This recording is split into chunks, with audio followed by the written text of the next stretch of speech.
Vinimos por la invasión de los alemanes a Checoslovaquia. Muchos de mis parientes no tenían la posibilidad de ir a ninguna parte, entonces fueron aniquilados. Vivíamos en Guápulo.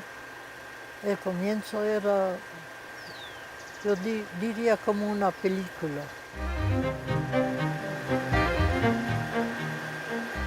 Yo soy de Praga, pero yo soy más ecuatoriana que usted, por ejemplo, porque tengo 98 años y tengo 70 años en el Ecuador. Ich habe eine Menge Spaß. Ich grüße alle, die in Deutschland.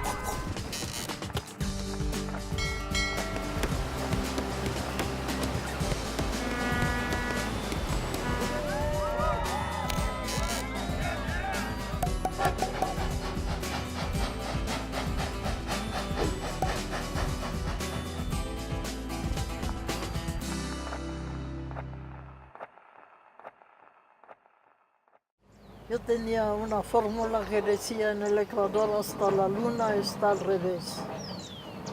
Todos los valores que nosotros habíamos querido teníamos que olvidar para empezar de nuevo.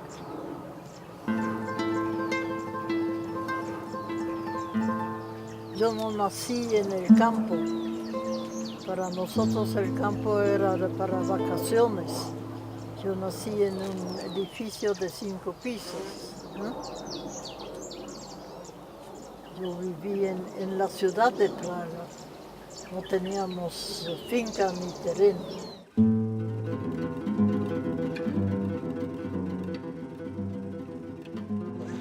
Bueno, todo Quito es otra ciudad. Cuando yo llegué, la ciudad terminó en la colonia. Más allá de la colonia había pradera. ¿Te comprarías? Pero anteriormente me decían que la pradera tenía un lago y se perdió. Había una gran población de gente con poncho, con alpargates. Ahora ya no se ve ni anacos ni alpargates en Quito. Cuando llegamos no había una casa vivienda, sino había casas muy grandes, muy lujosas, que nosotros no podíamos pagar. Vivíamos en Guápulo. Yo era el fotógrafo siempre de la historia. Había tantas cosas inesperadas. Me tocó en una casa grande que se alquiló porque no había casas pequeñas de alquiler.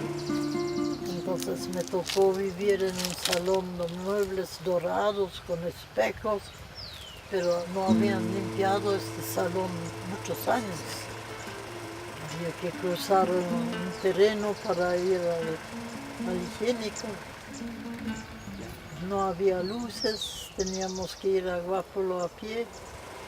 Si llovía y no había luz eléctrica en el camino de los conquistadores y nosotros no teníamos 4 sucres para ir en taxi. Entonces subíamos y bajábamos a pie con mi hija que tenía 4 años. Había que jalar la montaña para arriba. Había solamente un pequeño chaquiñán y de noche bajábamos por la vía de la floresta. Tratábamos de traducir la materia prima. Yo me acuerdo, si usted me pregunta ahora, el camote, lo cocinábamos y era lo más cerca al castaño.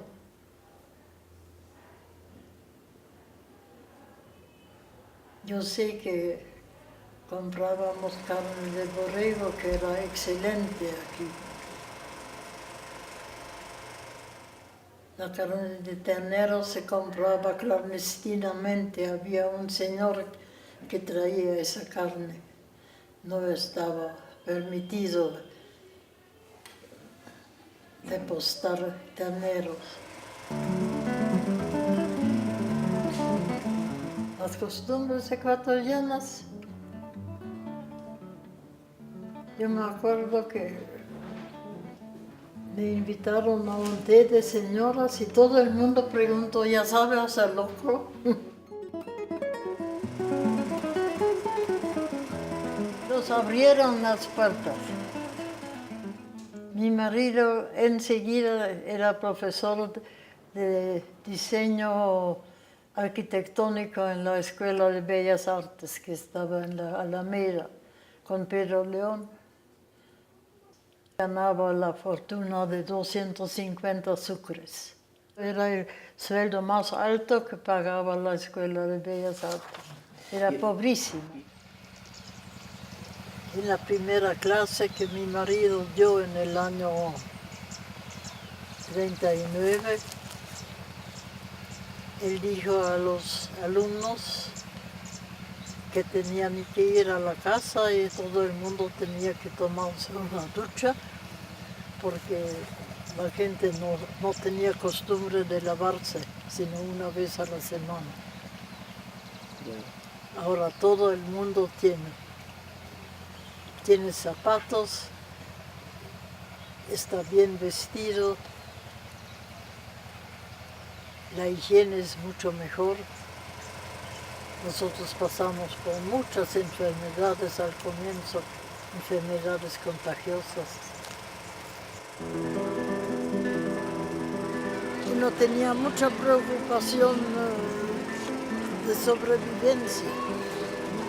Íbamos al mercado con 5 sucres para la semana.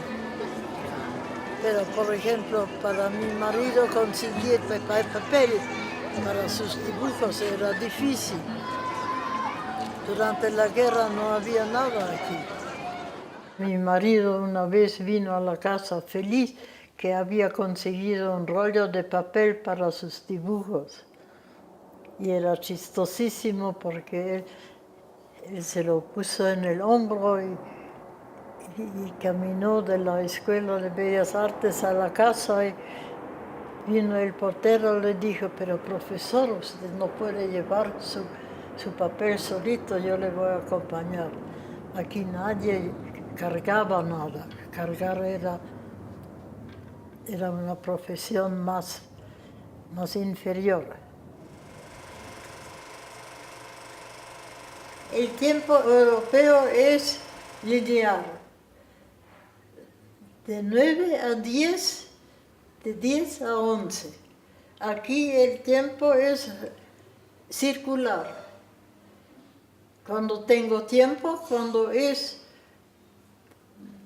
no hace mucho calor o cuando no está lloviendo, yo puedo venir. La gente venía a cualquier hora.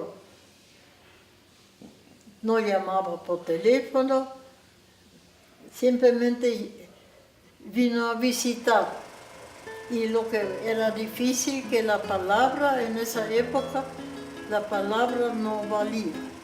Yo tenía que hacer los contratos y un señor de muy alta posición se le reclamó el último pago. Los pagos se hacían algo adelantado, algo cuando estaban la construcción en crudo, sin acabado, y después cuando ya se entregó la casa. Y la última cuota, este señor no quería pagar, y mi marido dijo, pero usted ha firmado ese contrato. ¿Pero qué cree usted? Aquí una firma no vale para nada. Yo nunca me podía interesar en la política porque mi marido no lo permitía. Él no quería saber nada de política. Él era militar oficial de la Primera Guerra Mundial. Y como era muy muchacho, esa era una gran decepción humana para él.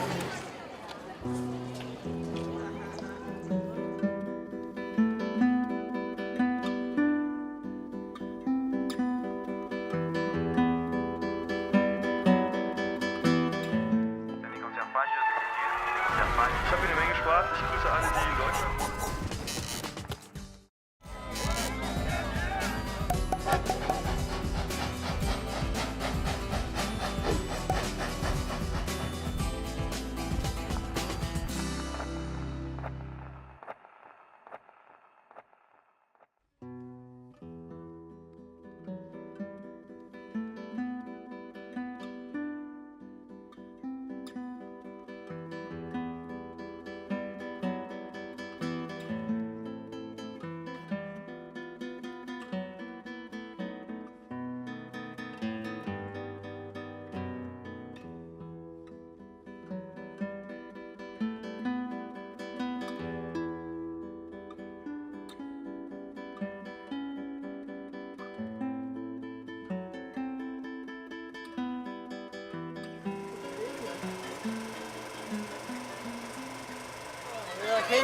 América había regresado de Europa, se dedicaba a sus haciendas. Había una gran diferencia entre el hacendado, el dueño de la tierra, y el indio que trabajaba. Si el patrón era bueno, el indio vivía bien. Si el patrón era perro, entonces trataba a la gente muy mal. Cuando yo llegué, la gente que no tenía zapatos no tenía permiso de cruzar la Plaza de la Independencia. La plaza estaba encerrada con rejas. No sé qué pasaron. Esas rejas eran hechas a mano, muy lindas. No sé a dónde desaparecieron. Así que la gente que no tenía zapatos no tenía derecho de pasar el parque. Los indios pues tenían alpargates, se decía piejucho. Tenía que pasar por la plaza para ir al correo. El correo no iba a la casa, no había ni radio ni email. Uno tenía que ir a retirar de su casillero. Entonces a las 4 de la tarde o a las 5 uno iba al correo y después se iba a tomar un café donde se encontraba un grupo de extranjeros.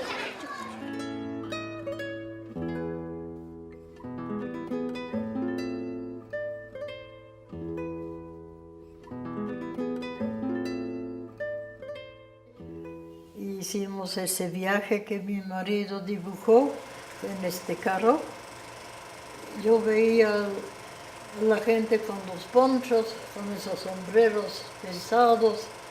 Lo que me llamó la atención a mí era los pies en los alpargates, esos pies enormes de la gente indígena. Habíamos alquilado probablemente por teléfono unos caballos, que uno iba a Santo Domingo y después uno entraba al caballo, era todo selva, totalmente selva. Y los caballos llegaron como a las 6 de la tarde, entonces ya caía la noche, y lo que yo no me olvidaré nunca, esa sorpresa como el caballo y el guía de los caballos conocían a oscuras el camino. Era totalmente oscuro. Y luego llegamos donde Calazacón. Llegamos allá, pero él no nos dejó entrar en la casa porque había hombres en el grupo y nos dio la posada bajo un techo donde él hacía secar el cocó. Ahí pasamos la noche afuera. Pero en esa época tenían miedo que el hombre se meta en la casa de ellos. Éramos jóvenes, todo era gracioso, ¿no? Todo, absolutamente todo, era diferente de lo que habíamos aprendido.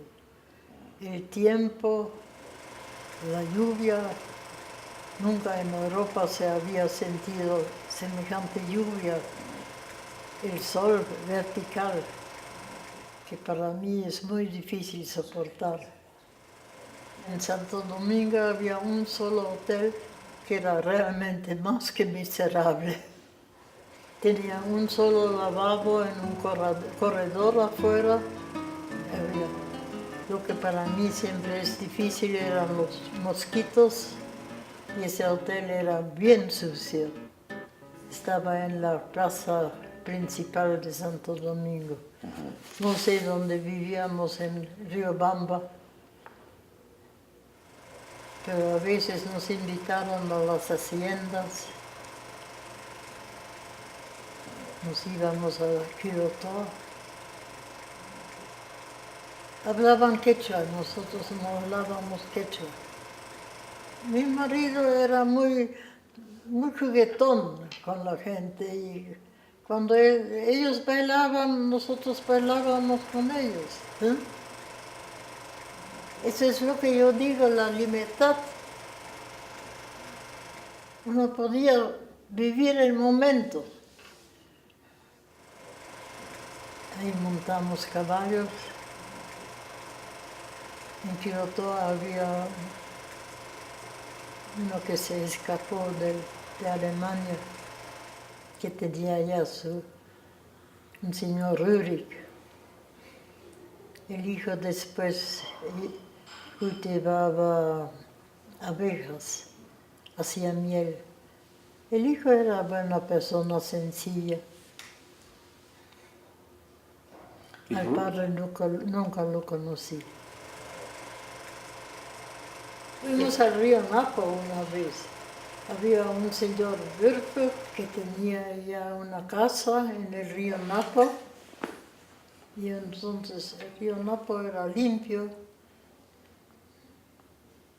El sonido de la selva, esos ruidos de los animales de noche, las luciérnagas que vuelan e iluminan la noche, los pájaros, los papagayos, los monos, como si toda la naturaleza tuviera una música. Danny Conservage, Danny Conservage. Ich habe hier eine Menge Spaß. Ich grüße alle, die in Deutschland.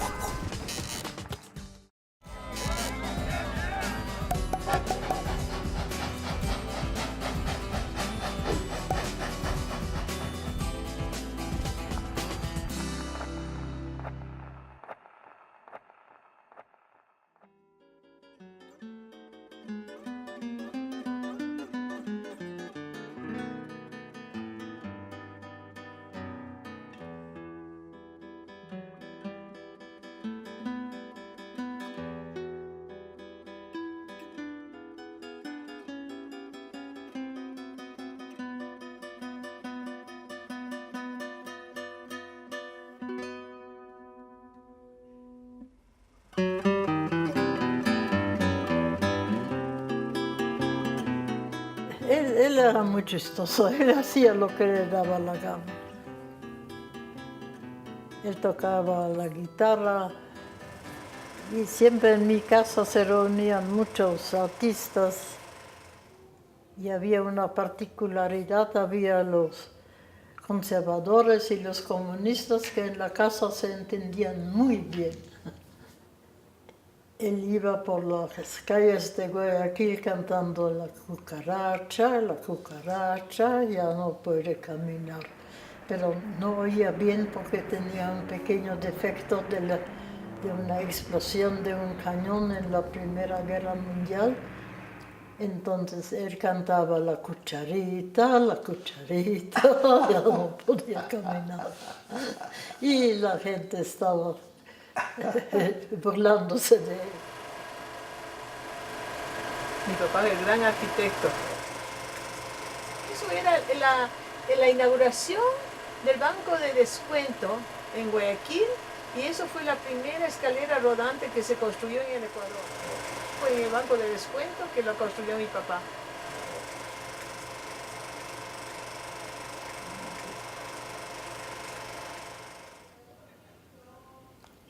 Lo que a mí me fascina aquí hasta ahora es la naturaleza, que todo tiene una riqueza exuberante, que uno puede traer cualquier semilla, si uno le pone un poco de agua, entonces crece muchísimo más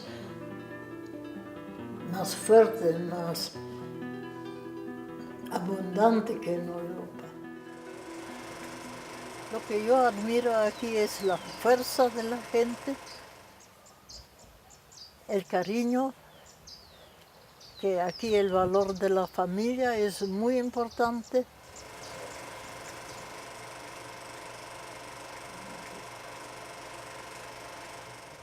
Lo que no me gusta aquí es que Quito se convierte en un mar de bloques de cemento. Eso no, me parece triste. Que todas las haciendas que producían vida ahora son campos de cemento Y la gente no sabe que el cemento crea agresividad.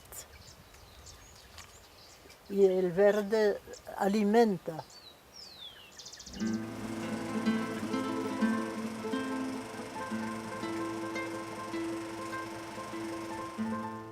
Estamos viviendo en una sociedad de tránsito en el mundo, no solamente en el Ecuador.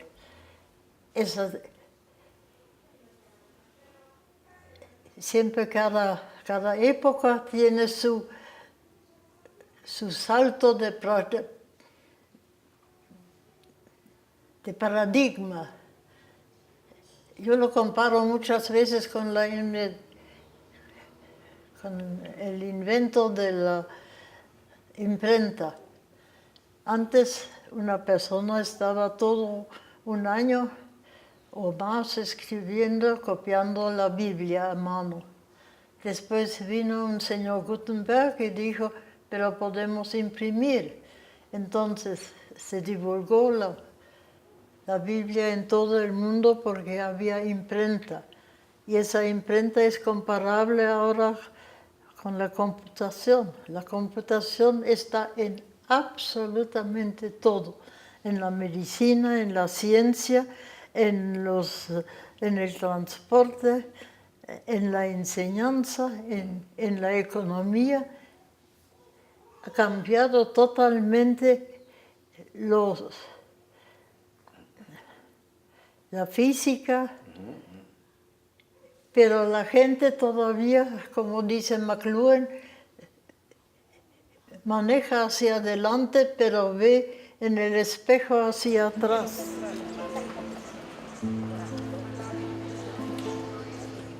La educación tiene que dar más valor, según mí, al desarrollo humano de la gente, no solamente cumplir un sílabus. No solamente saber leer y escribir y las fronteras. Mi experiencia es que la palabra no produce transformación. La palabra produce información, pero la transformación de la gente es psicológica, es muy profunda. Y tiene que ver con el subconsciente. Yo fundé el Centro de Desarrollo Integral. Entonces, yo conozco la vida íntima de la gente. Para mí, lo que es importante en mi edad es que yo pueda aquí trabajar, que puedo dar mi opinión, y me siento parte de la sociedad aquí. La libertad es sagrada. Aquí se puede hablar. Nosotros oíamos la BBC debajo de las cobijas en la cama. La gente se iba a una montaña que se llamaba el Hongo Rip para comunicarse, porque se veía si el vecino era espía. Uno no puede imaginarse lo que significa vivir con miedo. Miedo a cualquier persona. Cuando la gente ya en su propia casa no puede hablar porque está interferido. Esa libertad es absolutamente sagrada. Pero la gente no sabe que es sagrada. La libertad de expresión, la libertad de luchar, de ser auténtico. Eso encontré en el Ecuador.